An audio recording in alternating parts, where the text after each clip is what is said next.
명나라 태조 홍무제의 정치. 남경에서 황제 자리에 오른 후 곧바로 파견한 태조 홍무제의 북발군은 출전한 지 8개월 만에 원나라 수도 대도를 공략 함락시킴으로써 홍무제는 중국을 통일했다. 그 후 20년의 동정섭을 끝에 확장된 명나라의 영토는 동쪽으로는 대만을 위시하여 그 부속 도서를 포함한 지역과 남쪽으로는 남중국해의 도서, 서쪽으로는 바라시오, 북쪽으로는 대막에 이르는 광대한 지역에 미치고 있었다. 통일대업을 이룩한 홍무제가 주력한 것은 첫째, 오랫동안 전화에 시달린 백성들에게 휴식을 제공하여 생산을 촉진시킨 일이었다. 다음은 최고 권력을 황제가 장악할 수 있도록 행정기구를 정비한 일이었다.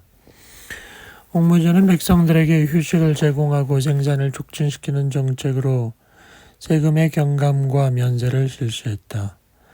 특히 수리사업에 주력하여 생산을 장려했다. 홍무제는 이민에 의한 황무지의 개간에도 노력했다. 이 개간 정책은 20년간 추진한 끝에 성과를 올렸다. 홍무 원년으로부터 25년까지의 경지 면적이 5,700만 헥타르에 있는데 이 가운데 50%가 개간에 의한 토지였다고 한다.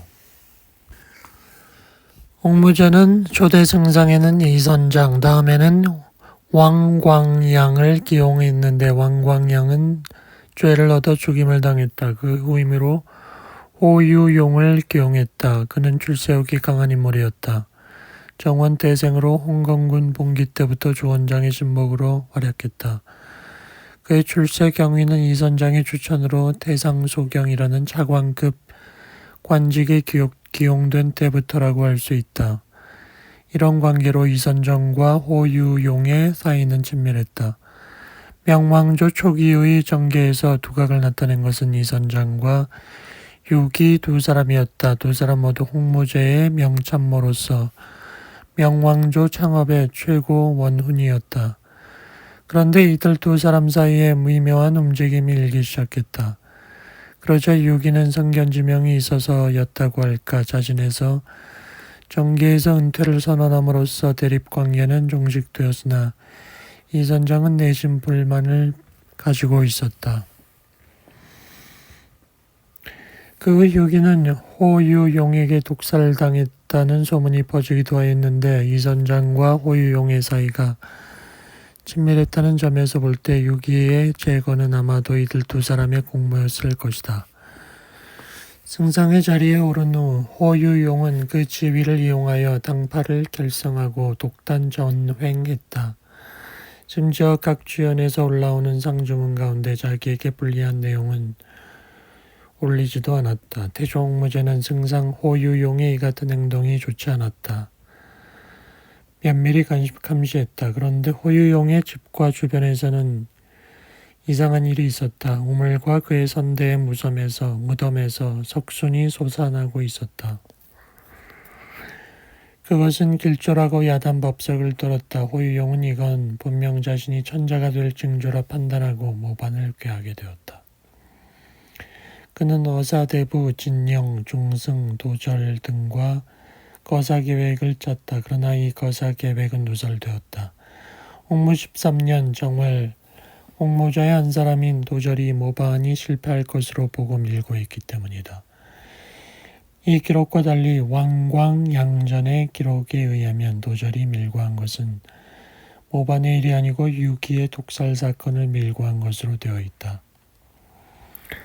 객관적으로 볼 때 도절이 호유용과 모반을 공모했다면 그때의 독살 사건을 밀고 할 리가 없다. 모반 사건이 드러나자 체포된 호유용은 보복으로 도절을 모반의 공모자로 끌어들였는지도 모른다. 신문 끝에 밝혀진 호유용의 죄상은 외국에서 천자에게 바치는 공물을 받고도 보고하지 않았다는 것과 외국 세력과 결탁하여 모반을 꾀했다는 것으로 호유용이 일본과 북원에 사자를 보내어 모반 때 지원을 요청했다는 것이다. 호유용, 진명, 도절 등 주모자는 말할 것 없고 호유용의 당파로서 영모에 가담했을 것으로 인정되는 자는 모두 희생되었다. 이 사건은 홍무제에게 충격을 주었다. 홍무제는 승상의 권한이 비대했기 때문에 이 같은 사건이 일어난 거라 생각하고 재발 방지를 위한 조치로 중서성과 승상 제도를 폐하고 육부를 황제 직속가에 두도록 했다. 군사 제도에도 개혁을 가해 중앙에 대도독부를 두어 전국의 군사 행정을 관리하던 원나라 제도를 폐지하고 전후 좌우 중에 5도독부를 두되 통수권을 황제가 장악했다. 홍무제가 황제 위에 오른 지 얼마 안 되어 천하가 아직 안정되지 않고 백성들이 허덕이고 있음을 안 홍무제는 금주령을 내렸다. 그런데 군사적 공모가 많은 공신 호대해의 아들이 수를 밀조했다. 대신들은 호대해가 공로가 많으므로 그의 아들을 처형하지 않는 게 좋다고 상주했다. 그러나 홍무제는 거절했다. 호대해의 아들은 처형되었다. 명나라 초기에는 궁정이나 군부에 양마가 없어 고심했다 한다. 홍무제는 이 문제를 해결하기 위해 차와 양마의 물물 교환을 생각해냈다. 그래서 민간인들에게 차의 매매를 금지시키고 국가에서 통일 관리토록 했다. 그런데 홍무제의 사위인 구양륜이 차를 밀매한 사건이 일어났다. 홍무제는 노하여 구양륜을 체포하여 법적인 제재를 가했다. 호유용의 모반 사건 있은 지 10년 후인 홍무 23년 1390에 옥사가 재현되었다. 건국의 원훈이며 국가 최고 원록격인 태사 한국공 이선장이 사사되었다. 이선장의 죄목은 호유용의 모반 사건과 관련이 있었다는 것이다. 확실히 호유용은 이선장의 추천에 의해 출세한 인물이다. 그러나 10년이 지난 후에 그 사건과 관련시켜 주겠다는 것은 가혹하다. 홍무제 즉위 당시의 나이는 41세였다. 건국 초기의 20대의 젊은 간부들은 지금 40대의 혈기왕성한 나이에 이르고 있었다. 63세가 된 홍무제는 자신이 죽은 후의 일을 생각하지 않을 수 없었다. 궁전에서 곱게 자라 자비심 많은 황태자 주표가 과연 40대의 역전의 용사들을 통제할 수 있겠는가? 홍무제는 10년 전 호유용 사건 때 소수의 공신만을 제거한 것을 후회했다. 50대였던 그때의 상황과 지금의 사정은 다르다. 황태자가 다루기에 힘겨운 존재들은 자신이 모두 제거해야 한다. 라고 생각했다. 건국의 최고 원훈이며 원로인 이선장을 죽인 후에 공신 제거 작업은 급속도로 진행됐다. 무시무시한 숙청에 선풍이 불어닥친 2년 후 홍무 25년 1392년 홍무제가 애지중지하던 황태자 주표가 죽었다. 홍무제의 비통은 컸다. 그 가운데 황태자의 아들인 손자를 황사로 정하고 다시 생각을 했다. 황태자에게 제위를 물려줄 경우 지금까지의 숙청으로 안심이 되지만 손자는 또 다르다. 더 많은 공신을 주게야 한다. 일모도원이라는 말이 있다. 나이는 늙고 할 일은 많음을 비유한 말이다.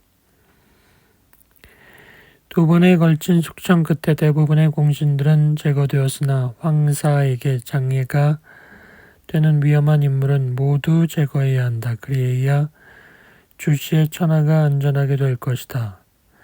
황태자가 죽은 다음해인 홍무 26년 1393년 66세의 홍무제는 세 번째 숙청 작업을 한다. 표적이 된 인물은 양국공 남옥이었다.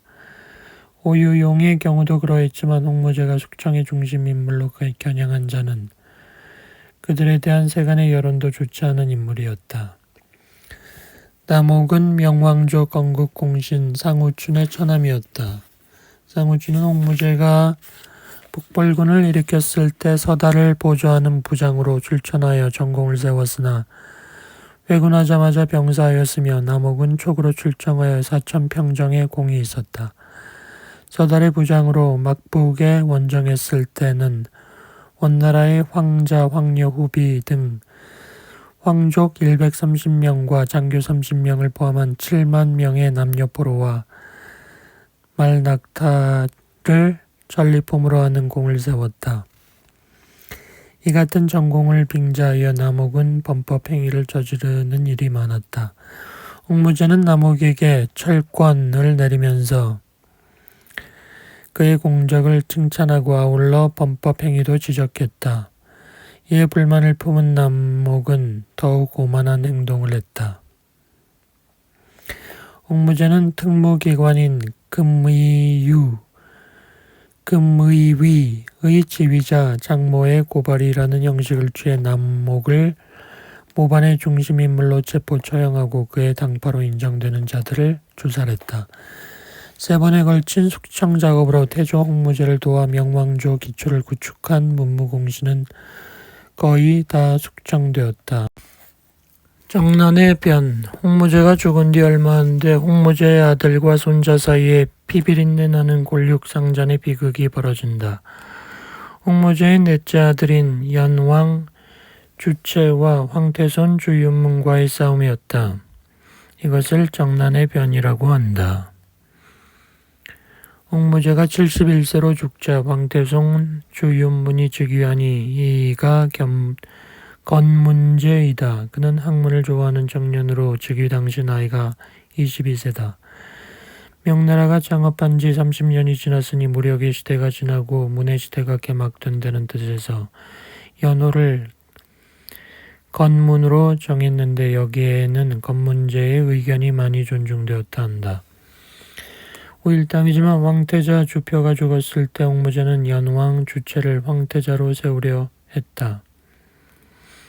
인물 재능 면에서 말한다면 장남인 황태자 주표보다 넷째 아들 주체가 현명하다고 홍무제 자신도 평가했기 때문에 황태자 주표는 아버지의 같은 기분을 민감하게 살피며 고민했다는 것이다. 홍무제가 황태자를 불만족스럽게 생각한 것은 그의 성격이 너무 너그러웠기 때문이다. 창업한 명왕조의 기초를 튼튼히 하기 위하여 숙청을 단행했던 홍무제에게는 황태자의 이런 성격이 마음이 놓이지 않았다. 그에 비하면 넷째 아들 주체는 용맹한 무장으로서 북벌에도 참가하여 무공을 세우기도 했다. 홍무제는 주체를 연왕에 봉하여 북경을 지키게 했다. 원나라의 잔존 세력이 막북으로 도망쳐 북원 정권을 세우고 기회를 노리는 북원의 침입을 막는 번병으로 주체를 세우었던 것이다. 황태자 주표가 죽자 홍무제는 주체를 황태자로 세우고자 하여 중신들과 의논했다. 그러자 학자 유사모가 반대했다. 손자로 적통을 잇게 하는 게 예법입니다. 넷째 아들을 후계자로 정한다면 차남인 진왕 주상과 삼남인 진왕 주강은 어쩌란 말입니까? 1398년 홍무제가 타계하고 황태손 주윤문이 건문제로 즉위하자 제태를 병부상서 한림원 수천 황자징을 대상경에 임명하여 국정을 담당케 했다. 학문으로 인망이 높은 한중부 교수 방효유를 한림원 시강으로 삼았다. 제태와 황자징은 정치가라기보다 건문제와 학문을 토론하는 상대의 역이었다. 이런 학자들에 의해 건문제의 정치는 서막이 열리게 되었다. 이들은 당시의 정치 상황을 전한 초기 상황과 흡사하다고 판단하였다. 전한 경제 때 각지에 봉해진 왕족들이 연합하여 5초 7국의 난을 일으킨 사실을 상기한 것이다. 명나라도 각지의 황족을 번왕으로 봉하여 각각 그들의 군대를 거느리고 있었다. 중앙 권력을 강화하자. 이것이 건문제 정권의 기본 방침이었다. 이 같은 기본 방침은 적절한 것이었으나 현실적 문제의 처리 능력 결핍으로 효과를 보지 못했다. 맨 먼저 표적이 된 인물은 주수였다. 주수는 마황후가 낳은 5 황자 가운데 막내였다. 건문제 정권에서 가장 두려워하는 인물은 연왕 주체로 그를 제거하고 싶은 마음은 간절했으나 그럴 만한 구실이 없었다. 주왕 주수는 홍무제 생존 시에도 여러 가지 범법 행위가 많았던 인물이었기 때문에 공격의 대상으로 삼는 데 어려움이 없었다. 건문제가 즉위한 지 3개월 후인 8월 국경경비를 명목으로 이경룡이 갑자기 개봉부에 나타나 왕궁을 포위하고 주왕을 체포해버렸다. 아버지를 닮아 마음이 인자했던 건문제는 아버지와 형제간인 주왕을 석방하려 했으나 제태와 황자징이 반대하여 유배되었다. 다음해 4월에는 제왕 주부, 대왕 주계가 폐서인되었다. 불안을 느낀 상왕 주백은 분신 자살하고 민왕 주편은 장주로 유배되었다. 이렇듯 번왕들이 왕후를 박탈당하거나 폐서인되었다가 사형에 처해지는 자도 있었다. 연왕 주체는 이 같은 번왕들의 순환은 결국 자기를 노리기 위한 전주곡임을 알고 있었다. 홍무제는 유황 가운데서 제왕으로서 나라를 가지고 있는 자는 절대 수도로 올라와서는 안 된다 라고 명했다. 때문에 연왕 주체도 홍무제의 부음을 듣고서도 북경에 머물러 있었다. 고치 고구 고수 세 아들만을 남경으로 보내어 복상토록 하였다. 그런데 고치는 후에 인종 홍의제가 된 인물로 심성이 영민했으나 고구는 난폭했다. 그렇기 때문에 그의 아버지 연왕은 남경에서 그가 문제를 일으키지 않나 두려워 조정에 대하여 자신이 병석에 있으니 자식들을 귀국시켜달라 했다. 건문제의 오른팔인 제태는 세 사람을 인질로 잡아들 것을 주장하였으나 황자징은 연왕의 청을 들어주는 게 좋다고 했다. 언젠가는 연왕을 숙청해야 한다. 그런데 인질을 잡아두면 연왕이 경계를 게을리하지 않을 것이므로 어려울 것이다. 중왕 때처럼 신속한 행동으로 제거하기 위해서는 상대방을 방심시켜야 한다는 것이다. 결국 황자징의 주장대로 연왕의 세 아들은 귀국이 허용되었다. 그러나 귀국 도중 문제와 고구가 숙소의 관리를 살해하는 등 난폭한 행동을 저질러 조정에서는 연왕을 비난하는 소리가 높아지고 있었다. 연왕은 자식의 난폭한 행동 때문에 막다른 골목으로 몰리게 되었다. 이로 인해 연왕을 방심시키려 했던 황자징의 작전은 실패가 되었다. 조정에서는 북경에 파견되어 있는 보정사 장병, 도사 사귀, 장사 갈성에게 연왕 주체의 체포를 명했으나 연왕이 이들을 살해하고 7월 계유일에 군사를 일으켜 수도 남경을 향해 남하했다. 임금 곁에 있는 간악한 무리를 제거하여 황실의 위난을 평정하기 위함이다 라는 명분을 내걸었다. 그리하여 자기 군대를 정난군이라 칭했다. 연왕이 거느리는 정난군은 거용관을 돌파하여 외래, 밀론, 준화, 영평 등을 함락시키니 그의 병력은 수만이 되었다. 건문제는 경병문을 대장군에 임명하여 반란군을 토벌하게 했다. 그러나 경병문이 패전하고 후임으로 교체된 이경룡마저 패전하여 덕주가 함락되었다. 후임으로 교체된 성룡은 동창의 전투에서 연왕군을 대파하였으나 이어지는 전투에서는 패전을 거듭했다. 이렇게 공방전이 4년 동안 이어지다가 결국 연왕이 승리를 거두게 된다. 연왕이 궁전에 도착하자 건문제는 사라졌다. 연왕 주체는 건문제의 중심이었던 제태, 황자징, 방호유 등을 죽였는데 그 방법이 가혹하여 사람들의 빈축을 샀다.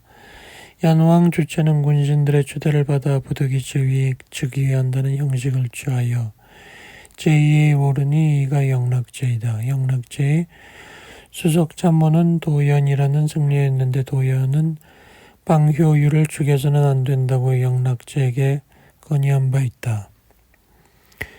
영락제도 방효유의 학문을 평가하여 그를 등용할 생각이었으나 방효유는 연왕을 혐오하여 연왕과 얼굴을 마주하려 하지 않았다.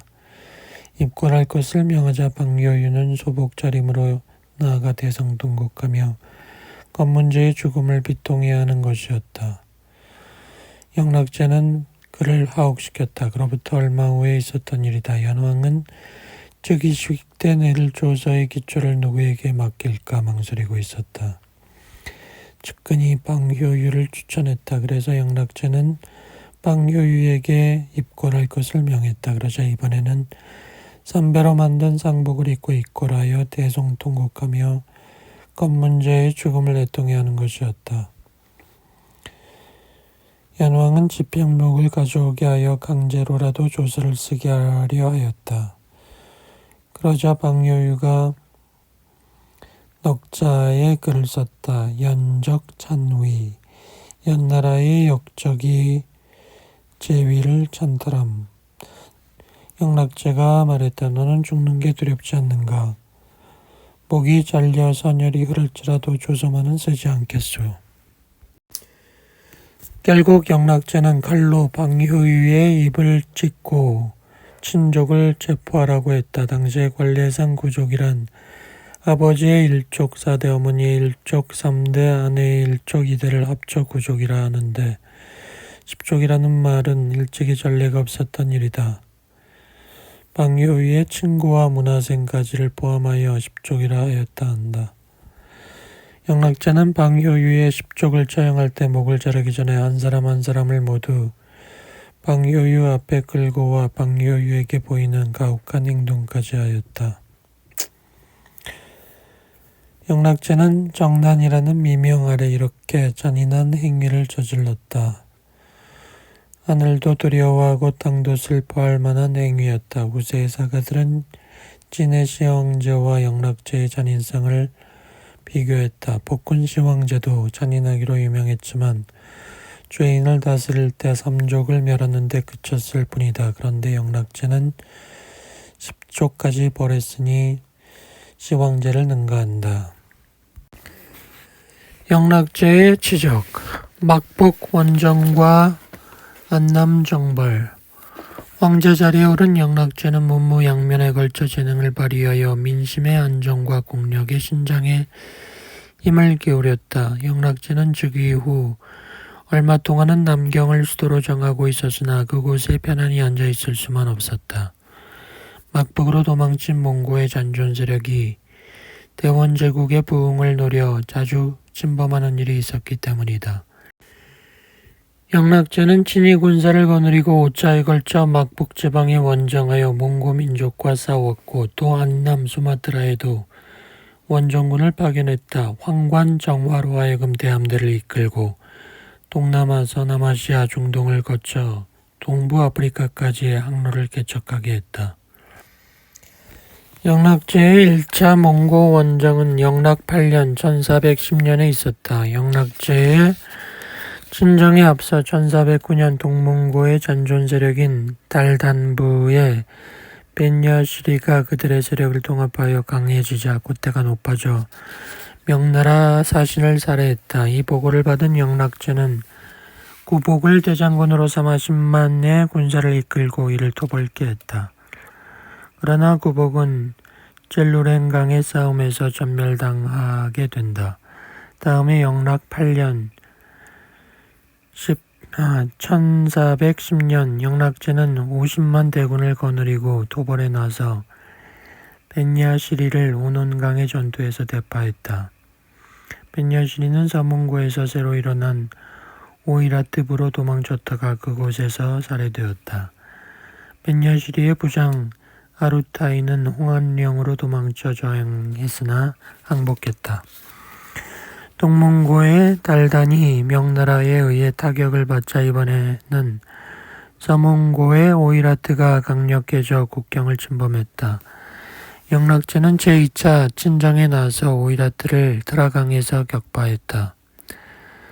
이 싸움은 명과 오이라트와의 최초의 회전이었는데 명나라는 대포의 위력으로 이겼다.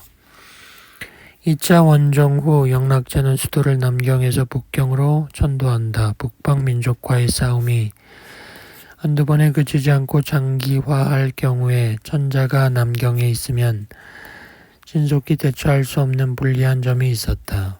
그래서 전에도 남경을 떠나 북경에 머무르는 일이 많았다. 영락제는 북경을 수도로 정하고 남경을 제2의 수도로 정했다. 1421년. 영락제의 2차 원정에서 오이라트가 패하여 그 세력이 약화되자 이번에는 동문고의 아루타이가 세력을 만회하여 제4 명나라에 대항하였다. 영락제는 아루타이 토벌에 나섰으나 아루타이가 숨어 있었으므로 전과 없이 회군했다. 그 후에도 4차, 5차에 걸친 원정이 있었으나 아루타이는 계속 도망쳤다. 6차에 걸친 친정에도 불구하고 아루타이를 체포하지 못함으로써 전과는 없었으나 그들 북방 민족들에게 국경을 침범하면 벌을 받는다는 사실을 보여주었다. 영락제는 제5차 원정에서 귀환하던 도중 병이 들어 타기했다. 사후에도 북방의 국경은 잠시 동안 안정을 유지했다.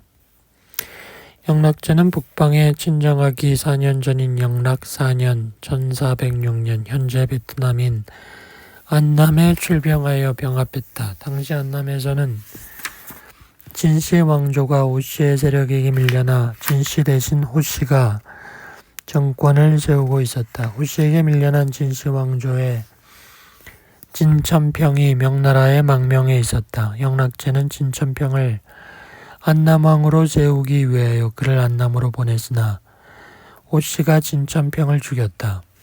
영락제는 준흥을 대장군으로 삼아 안남 원정을 명했다. 7월에 출진한 준흥이 10월에 이르러 진중에서 병사하자 장보가 지휘관이 되어 가림강에서 안남군을 대파하고 호씨 왕을 포로로 하고 돌아왔다. 영락제는 포정사를 파견하여 안남을 다스리게 하고 진시의 후손을 찾아 안남왕에 세우려 했으나 찾지 못하고 안남을 명나라에 복속시켰다. 안남 사람들은 반발하여 열의를 중심으로 반항운동을 일으켰다. 명나라에서는 영락제가 죽은 후 안남왕 여씨의 독립을 인정하기에 이른다.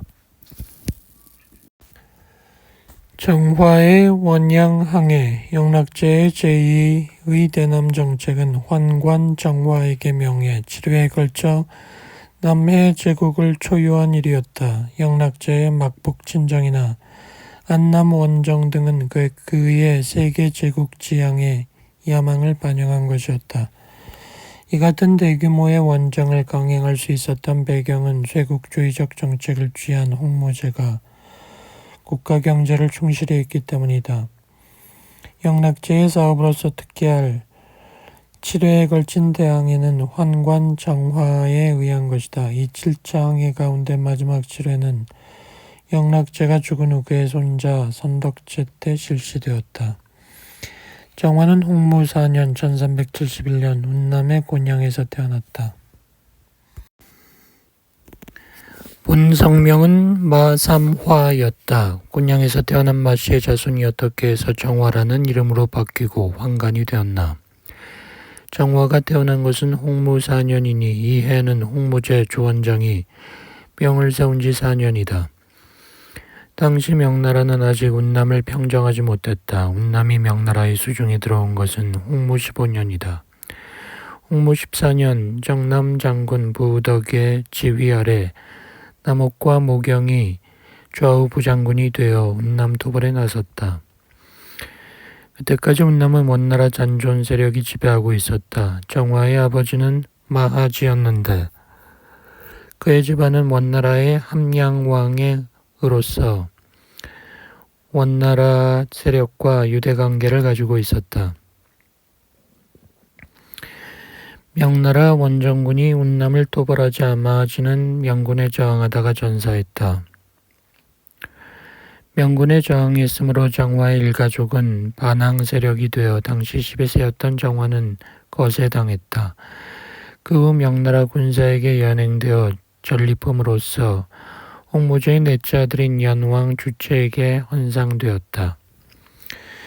영락제는 지인지감이 뛰어났다. 그는 정화의 인물을 높이 평가하여 그를 시험해 보았다. 연왕 주체 영락제와 조카 검문제와의 정난의 변때 정화는 이미 30세였다. 이 싸움에서 정화는 전공을 세움으로써 영락제의 눈에 들었다. 영락제는 정화를 태감으로 발탁하였다. 영락제는 대항해를 계획했을 때부터 총지휘자로 정화를 좀 찍었다. 1차 대항해는 영락 3년에 있었다. 정화가 거느린 선단의 규모는 거선 62척, 승무원 2만 7천 명이다. 거선들은 남경의 보선장에서 만들어진 것으로 전문가 계산에 의하면 현재 8,000톤급에 해당하는 거선이었다. 함대의 규모가 너무 거대했기 때문에 명사에 기록된 정화 함대 규모는 과장으로 인식되었으나 1957년 남경교회의 보선창터에서 발굴된 커다란 키에 의해 과장이 없음이 증명되었다. 영락제가 정화에게 대규모 항해를 명한 목적은 명나라의 국위를 과시하여 명나라를 종주국으로 받들게 하는 데 있었다. 정화는 기항하는 나라마다 이 같은 명나라의 취지를 들어 설득 작전을 폈다. 정화가 교육한 상품은 중국 상품으로는 도자기 비단이고 정화가 구입한 물품은 후추, 용연향, 진주, 산호 등이다. 가장 많은 것은 후추였다. 국위 선양과 외국과의 교육 촉진이 정화 함대의 목적이었으나 못지않은 또 하나의 목적이 있었다. 남경의 궁전에 불을 지른 후 행방불명된 검문제의 행방을 추적하는 것이다. 당시에도 동남아시아 각국에는 많은 화교가 있었다. 검문제가 동남아 지방으로 탈출해 그들의 추대를 받아 영락제의 정부를 전복하려 할지 모르는 일이었다. 영락제는 정화의 함대에 2만 7천 명의 인원을 배치하여 정신적으로 검문제 옹립 세력과 싸움을 벌일 것이라고 보는 견해도 있다. 결론적으로 정화의 7회에 걸친 대항해의 목적은 국위 선양, 교역 촉진, 검문제 행방 추적이라는 명제를 안고 있었던 것이다. 정화의 7회에 걸친 항해에서 무력 충돌이 일어난 예가 몇 번 있었다. 3차 항해 때의 일로 실론 스리랑카 왕과의 싸움이었다. 실론 왕은 명나라로부터의 책봉을 거부했기 때문에 싸움이 벌어졌다. 정화는 기습작전으로 왕궁을 공격 포위하여 국왕을 포로로 만들었다. 정화의 함대가 본격적 무력 충돌을 일으킨 것은 이번이 처음이었다. 달렘방에는 당시에도 많은 화교들이 살고 있었다. 수마트라의 팔렘방, 검문제의 행적을 수색하기 위해 조사가 이루어졌다. 결과 검문제가 잠입한 것은 발견되지 않았으나 화교들은 두 파였다. 한 파는 진조의를 수령으로 하는 해적단 같은 존재로 이들은 다른 파인 양민들을 괴롭혔다. 정화는 진조의의 일당 5천 명에게 공격을 가해 해산시키고 진조의는 포로로 만들었다. 자바 섬에서의 내란 사건은 자바의 동왕과 서왕이 싸움을 벌이던 중 정화의 부하가 희생된 사건이었다. 그들의 싸움은 서왕의 승리로 돌아갔는데 정화가 이를 항의하자 서왕은 사죄사를 보내 사죄하고 배상금을 지불할 것을 약속했다. 3차 항해 때 포로로 잡힌 실론 왕은 명나라로 연행되어 왔다가 얼마 후 석방되었으나 1차 항해 때 포로가 된 진조이는 명나라에서 사형에 처해졌다. 정화가 거느리는 함대는 이상의 몇 가지 사건을 제외하고는 가는 곳마다 공정한 거래를 함으로써 환영을 받았다. 정화는 많은 나라와 우호 관계를 맺고 명나라의 국위를 선양했다. 영락 21년 정화가 6차 대항해에서 귀환할 때는 1,200명을 넘는 각국의 사절과 상인들이 남경에 와서 교역을 했다. 7차 항해에서는 가장 멀리 아프리카의 동해안까지 갔다 귀환했다. 영락제 이후의 정치. 영락 22년 1424년 7월 영락제가 5차 원정에서 귀환하던 도중 유목천에서 죽었을 때 잠시 동안 그의 죽음은 비밀로 붙여져 있었다. 황태손 추첨기가 하북성에 이르러 영락제의 영구를 맞이하러 왔을 때에야 죽음이 알려졌다. 그 이유는 소상히 밝혀지지 않았으나 후계자 문제로 중신들 간의 의견이 엇갈렸기 때문이다. 황태자 주고치는 지나치게 인자하고 병약했으며 둘째 아들 주고구는 용맹한 면은 있으나 무례배 성격의 소유자였다. 후계자 자리를 둘러싸고 모신들은 한왕 주고구를 옹립하려는 움직임을 보였고 문신들은 한왕이 난폭하다 하여 호의적이지 않았다. 그러면서도 황태자가 너무 나약하다는 점에는 불만이 있었다. 그러나 황태손 주첨기의 자질이 뛰어났기 때문에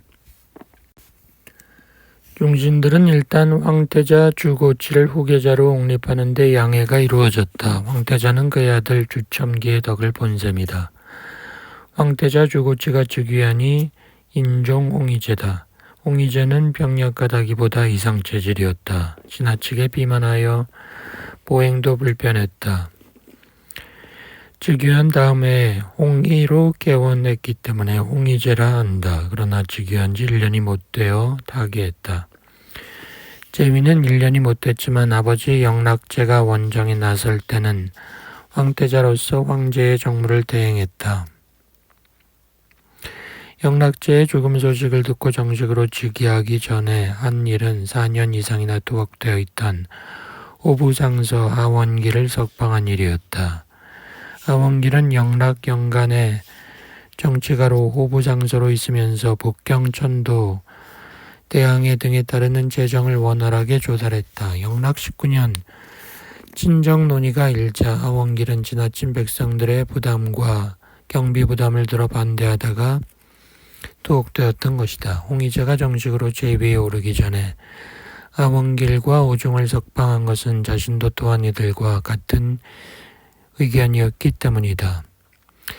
아버지 친정 동안 국정을 담당하던 홍의제는 원정이 얼마나 힘든 것인지 알고 있었다. 하원길과 오중이 반대 의견을 제시했던 때의 친정에는 민간인의 징발이 23만 명이었다. 아버지 영락제가 이처럼 자주 원정을 하게 된 원인은 북경을 수도로 정하고 있기 때문이라 생각했다. 북경은 막북과 가깝기 때문에 막북의 동정에 민감했던 것이다. 남경을 수도로 한다면 민감하지 않아도 되지 않은가.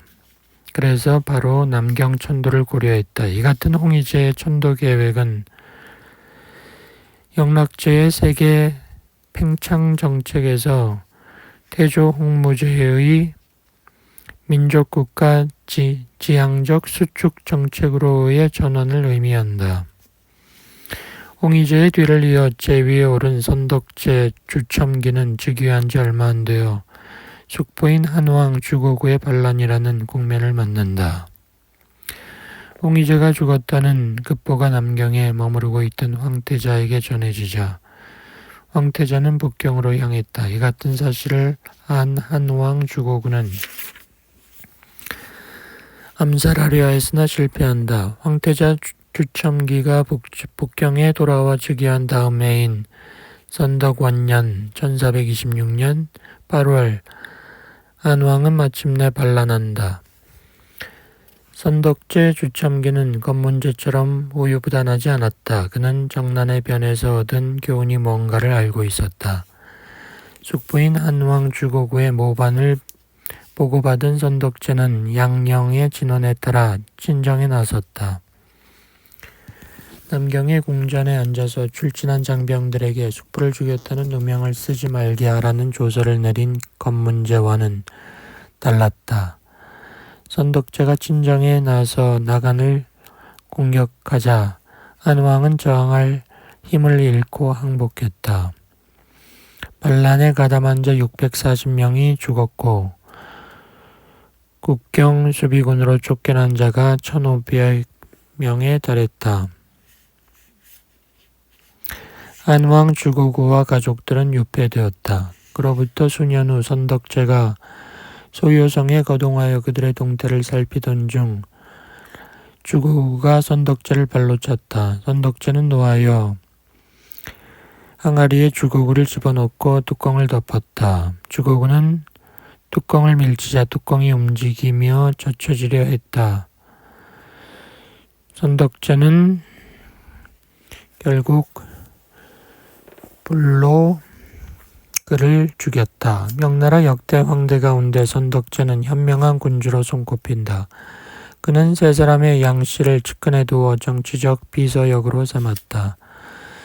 이 세 사람의 양씨는 영락제 이후 명나라 정치를 운영하는 중심 인물로서 한왕 주고구가 반란을 일으켰을 때 과감한 행동을 하도록 진언한 양령은 그중 하나이다.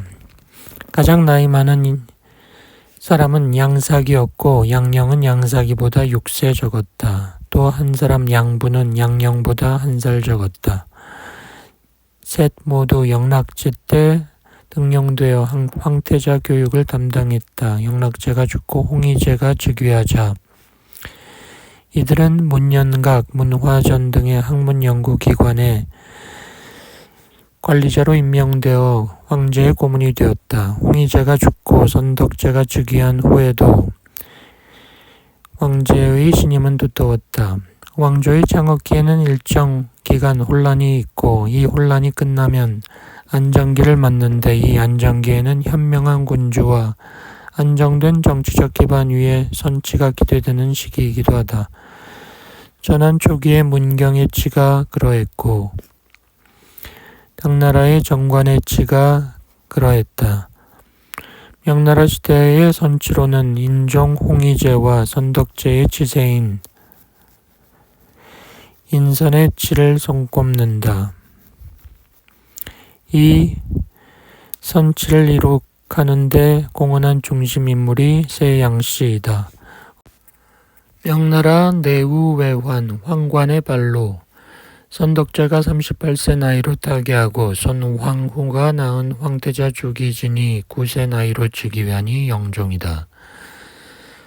지금까지 황제를 지칭하는 호칭으로 홍무제, 건문제, 영락제, 홍의제, 선덕제라 일컬어 오다가 영종만을 묘호로 부르는 것은 지금까지의 명나라 역사에 처음 있는 일이다. 그것은 명나라의 역대 황제인 17제 284년의 역사 가운데 영종 한 사람만이 정통과 천순이라는 두 가지 연호를 사용했기 때문에 혼동을 피하기 위해서이다.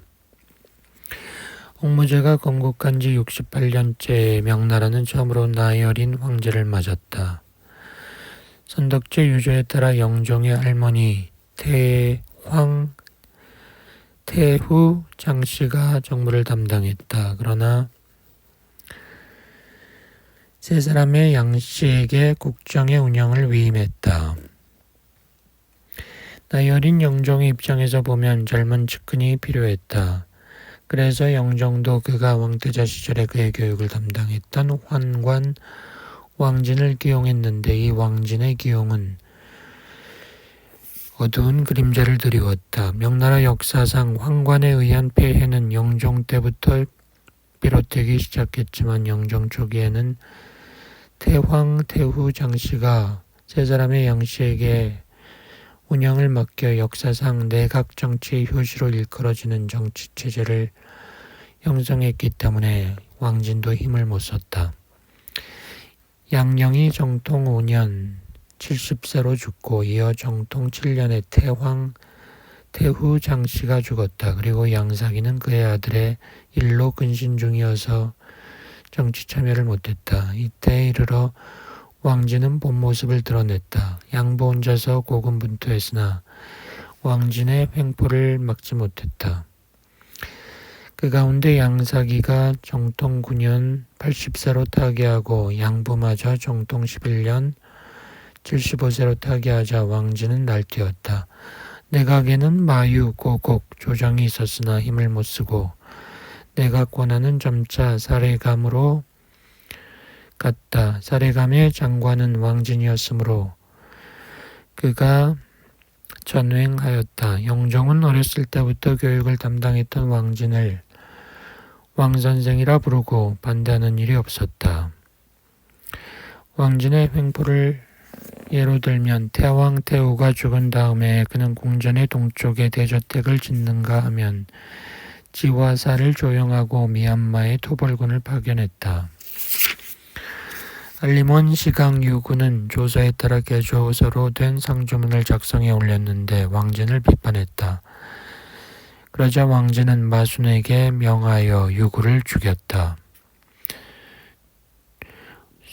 죄주 이시면은 권력에 머리 숙이지 않는 강직한 자로서 평소 왕진에게 인사도 안 했다. 언젠가 왕진은 국제감의 증축 문제로 이시면을 방문했다. 이때도 역시 냉랭했다. 권위의식에 차있던 왕진은 때마침 이륜당 곁에 나무가 무성해 사람들의 왕래에 지장을 주었기 때문에 이시면이 나뭇가지를 자르게 한 일이 있었다. 왕진은 이것을 트집 잡았다. 제멋대로 공공의 수목을 자른 죄를 용서할 수 없다면서 이시면의 목에 칼을 씌우고 망신 주었다. 어사 이탁은 왕진에게 무릎을 꿇지 않았다는 이유만으로 천령위로 좌천되었다. 토목보의 참패, 명나라가 경계해야 할 상대는 막북으로 도망친 몽고족의 잔존 세력이었다.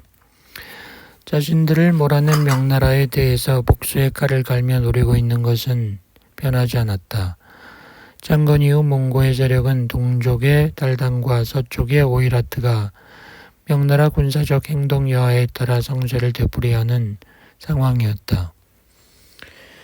영종에 들어서면서 서쪽 오이라트가 에센의 지도 아래 세력을 확장했다. 정통 13년 1448년 11월 조공으로 바치는 말의 문제로 시비가 벌어져 국경을 침범했다. 언젠가부터 오이라트의 조공사절단은 매년 11월에 말을 조공물로 가지고 북경으로 들어오게 되어 있었다. 이것은 이로써 적을 회유하여 그들로 하여금 충돌을 일으키지 않게 하기 위한 정책이었다. 청나라 시대의 세공과 비슷한 것이었다. 일종의 평화를 사들이는 대금이었으므로 너무 적자가 많으면 곤란하기 때문에 가능하면 억제하려 하는 것이 명나라 기본 정책이었다. 최초에는 오이라트에서 오는 사신의 수를 50명으로 정했다. 그 후 오이라트에서 해마다 말의 수와 사신의 수를 늘리고 있었다. 명나라에게 부담이었다. 정통 13년 오이라트에서 2,500의 사절단을 북경에 파견했다.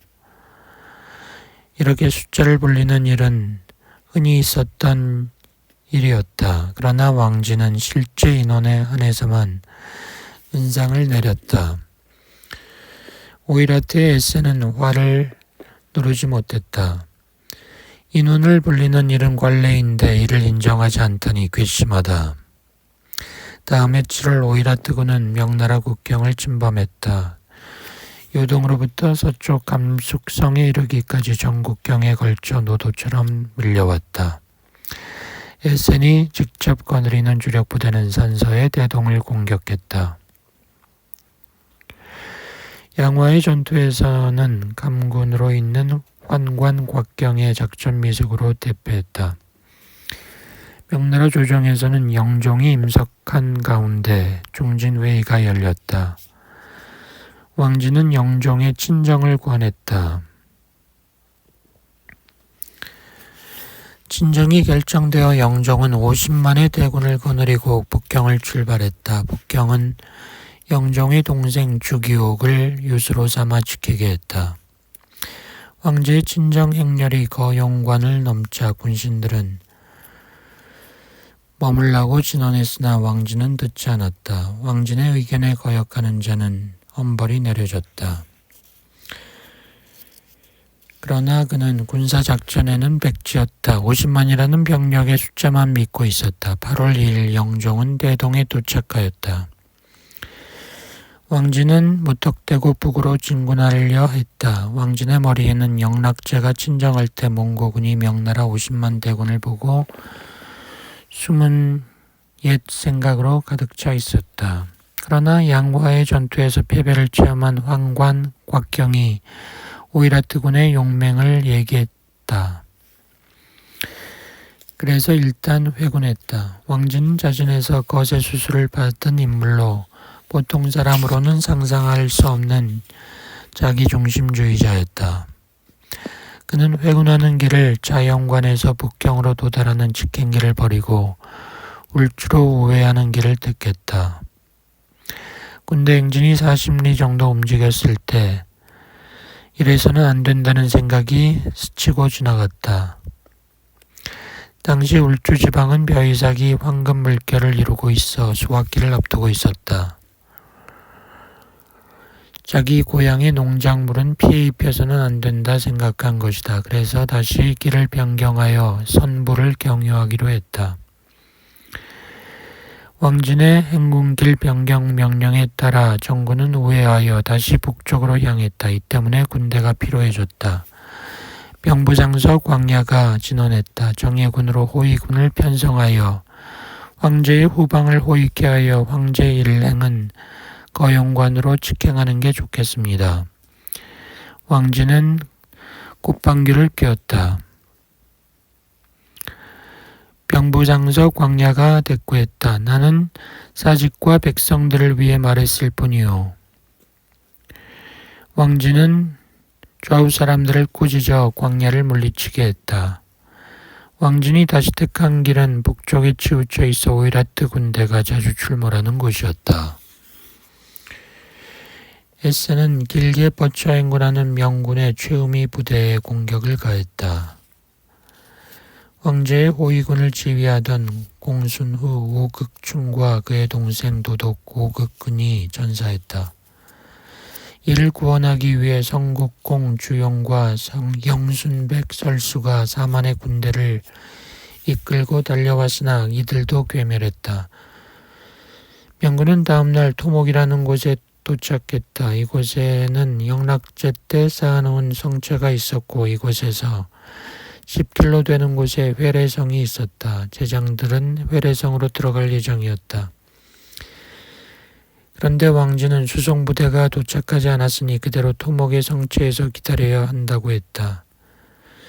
초보적 군사 지식만 있었어도 이러진 않았을 것이다. 수십만 대군을 토목의 성체에 주둔시키다니 이는 화를 자초하는 것이었다. 그곳은 물이 나오지 않는 곳이었다. 다음날 오이라트군은 토목의 성체를 포위했다. 명군은 물을 넣기 위해 2길 이상 땅을 팠으나 물이 나오지 않았다. 포위하고 있던 오이라트군의 한쪽 병력이 포위를 풀고 후퇴했다.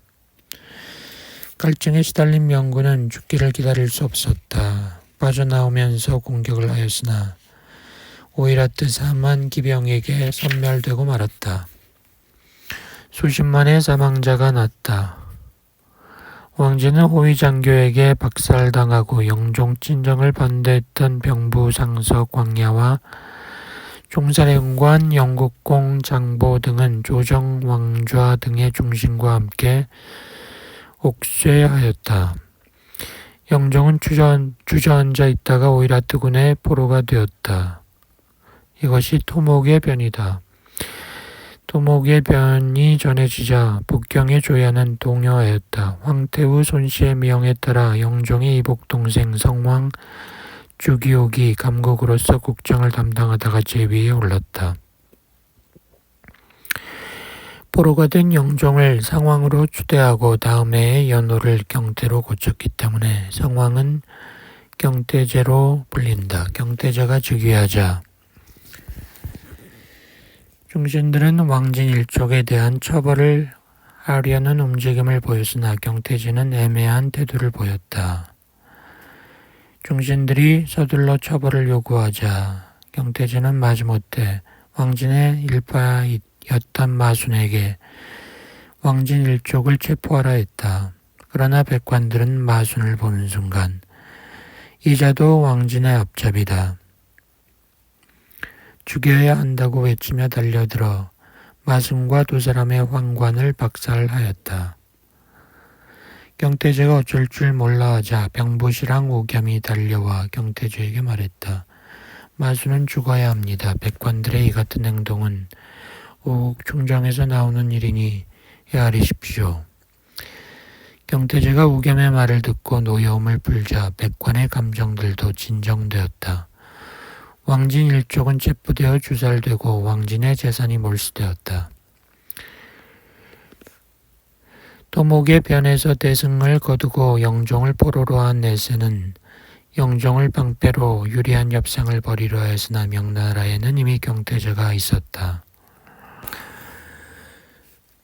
오이라트군은 무력으로 공격을 했다. 명나라 조정에서는 오이라트군의 공격에 대처할 논의가 시작되었다. 서정은 남경으로 천도하자고 했다. 그러자 우겸이 말했다. 남경 천도를 주장한 자는 나오시오. 머리를 깨버리겠소. 북경은 천하의 근본이요. 근본을 지키지 못하면 천하는 어지러울 것이오. 회의장을 메운 조신들은 우겸의 말에 공감되어 북경을 사수하겠다고 했다. 10월에 이르러 에세는 자영관을 공략하고 공격 목표를 북경으로 돌렸다. 에세는 영종을 방패로 삼아 명나라의 투항을 종용하였으나 이것이 실패로 돌아가자 북경성을 공략했다. 북경 수비군 사령관 우겸은 복병을 배치시켜 놓고 적을 성벽 아래까지 유인하여 협공작전으로 에센군을 무찔렀다. 에센군은 대패하여 사상자를 냈다. 5일간의 전투에서 에센군은 1만 명의 전사자를 냈다. 원래 에센이 국경을 침범한 것은 무역 문제에서 발탄한 것으로서 사태가 전면전으로 확대되어 전체 무역이 정지되자 그들의 경제에도 불편한 점이 많았다. 에센은 경태제 정권에 대하여 누차 강화를 요청했다. 경태제로서는 강화 제의가 괴로운 것이었다. 강화가 성립하면 일단 상황으로 받든 영종이 올 것이고 귀환한 영종을 어떻게 대우해야 할 것인가가 문제였다. 그러나 대신들의 입장은 달랐다. 그들은 사세 부득이하여 경태제가 즉위한 것이므로 영종이 돌아온다 하더라도 동요가 일어나지 않을 것이라는데 의견이 모아졌다. 강화가 성립되고 영종이 송환되었다. 영종은 자금성의 남궁에 연금되어 우울한 나날을 보냈다. 경태제는 일찍이 영종의 아들 견심을 황태자로 세웠으나 마음이 변했다. 황태자 폐립 문제를 거론토록 했다. 마침내 황태자 폐립이 단행되어 경태제의 소망은 이루어졌으나 다음해 11월 황태자 견제가 죽었다. 경태 8년 경태제가 중병으로 눕게 되자 군신들은 다시 황태자를 세울 것을 건의했으나 경태제가 거부했다. 궁정에서 이상한 분위기가 감돌았다. 후계자가 없는 황제 그리고 연금 상태에 있는 영종은 일찍이 그의 형이 아닌가. 경태 18년 1월 17일 이른 아침 경태제가 병상에서 신음하고 있을 때 장군 석경과 서유정이 쿠데타를 일으켰다. 남궁의 돌단문을 부수고 들어가 연금되어 있는 상황을 수레에 태워 봉천문으로 왔다. 경등은 경태제가 중태라는 이유를 들어 짐을 맞아 복위시켰다. 경들은 맡은 바 임무에 전과 같이 충실하라. 군신들은 이심전심으로 소리를 맞추어 만세를 불러 환영했다. 이것을 탈문의 변이라 한다. 영종이 복위하고 연호를 천순으로 고쳤다. 아버지를 이은 즉위가 아니었기 때문에 즉위한 다음 해까지 기다릴 필요 없이 연호를 고친 것이다. 이렇게 해서 영종은 두 가지 연호를 사용하게 되었다. 경태제는 폐위되고 2월 타계했다. 영종이 복위한 직후 우겸을 비롯한 수십 명의 중신들이 경태제를 옹립했다는 죄목으로 체포됐다. 그리고 처형되었다. 우겸이 체포되던 날 그의 가택도 수색을 당했다. 수십 년의 고관 생활에도 불구 우겸의 집에서는 서적을 제외하고는 값진 물건이 없었다. 60평생 청렴한 생활로 일궈냈던 것이다. 토목의 변이라는 사상 최대의 치욕으로 멸망위기에 처한 나라를 어렵게 구원한 공로자 우겸은 억울하게 죽었다. 충신을 담은 경태제 옹립 세력이라는 이유로 죽인 영종은 암군이다. 우겸이 죽은 후 변방에서의 소요는 끊이지 않고 일어나 싸움을 날리는 사자들의 왕래가 조정의 신경을 곤두세웠다. 영종은 이때에 이르러야 우겸의 충정을 깨달았다. 명왕조의 몰락은 영종의 맹목적인 왕진의 총애와 우겸의 사형에 기인한다고 하는 사람도 있다. 명왕조가 이렇듯 말기적 증상을 보이면서 멸망하지 않은 이유는 관료들의 책임을 철저히 추궁하여 신상필벌로 다스렸기 때문이다. 우겸이 죽게 된 것이 석형과 서유정의 모함에 의한 것이 드러나자 이들은 영종의 복위에 공을 세웠지만 모두 벌을 받았다. 영종 복위에 공을 세운 또 한 사람의 황관 조길상은 그 뒤 영종의 신임을 잃게 되자 쿠데타를 일으켜 영종을 폐하고 어린 황태자를 황제로 세우려다 실패하고 책형에 처해졌다. 영종 복위 후에는 그 이전의 실정을 반성하고 새로운 정치를 시도하였으므로 천순연대의 정치는 안정을 되찾은 시기였다. 뒤를 이은 헌종의 치세 23년은 환광과 귀비만씨 등의 횡포로 먹구름이 드리웠으나 그 뒤를 이은 효종의 홍치 시대는 18년 동안 선치의 시대로 일컬어져 번영을 구가했다. 효종 전후의 시대가 명왕조의 역사상 번영의 시대였다. 그러나 오직 효종 홍치제가 명군일 뿐 효종의 뒤를 이은 무종 정덕제는 향락에 도취되어 황관에게 이름함으로써 기강이 해이해졌다.